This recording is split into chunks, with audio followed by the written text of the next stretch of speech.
తీసుకొచ్చి గదిలో మార్చి మళ్ళీ కట్టారో ఏమో మాయజాలము తెలుసు మంత్రకారడి తెలుసు రెంటి కన్న ఇది ఇంకోటేమో నీలాకాశం నేలాకిస్తే ఇట్టాగే ఉంటాదో ఏమో ఈ సంతోషం దాచాలంటే హృదయాలు ఓ 100 కావాలేమో ఇంతందంగా ఉంటుందా ఈ లోకం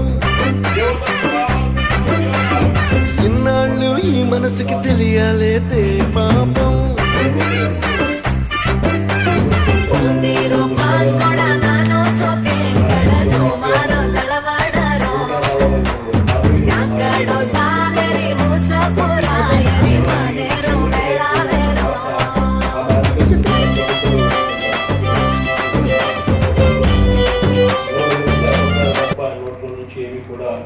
ప్రజలకి 2 సంవత్సరాలలో ఫలాన్ని మంచి నేను చేశాను అని చెప్పుకునే పరిస్థితి లేదు.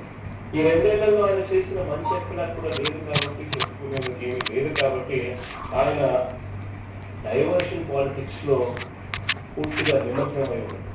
ఏ అంశమైనా కూడా డైవర్ట్ చేయాలి, ఏ అంశమైనా కూడా ప్రజలను ఈ టాపిక్ నుంచి ఈ టాపిక్ లేకి మభ్యపెట్టాలనే ఆలోచనతోనే దిక్కుమాల ఆలోచనతోనే అడుగుపడ్డాయి. అందుకే ఈ మధ్య లేటెస్ట్ గా గొడ్డళ్ళు హక్కులు హఠాలు అంటూ కొత్త డైవర్షన్ పాలిటిక్స్ కూడా ఈ మధ్య కాలంలో మనమంతా కూడా చూస్తూనే ఉంటున్నాం.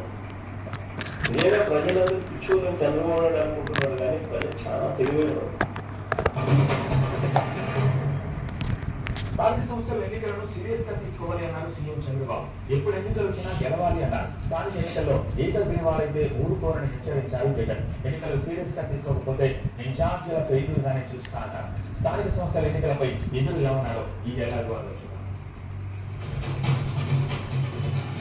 స్థానిక ఎన్నికలకు సిద్ధం కండి. ఎప్పుడు ఏ ఎన్నికలు వచ్చినా గెలిపే ప్రధానం. ఎవరు కూడా ఇగ్నోర్ చేయొద్దండి. నాయకులకు గౌరవిస్తాం.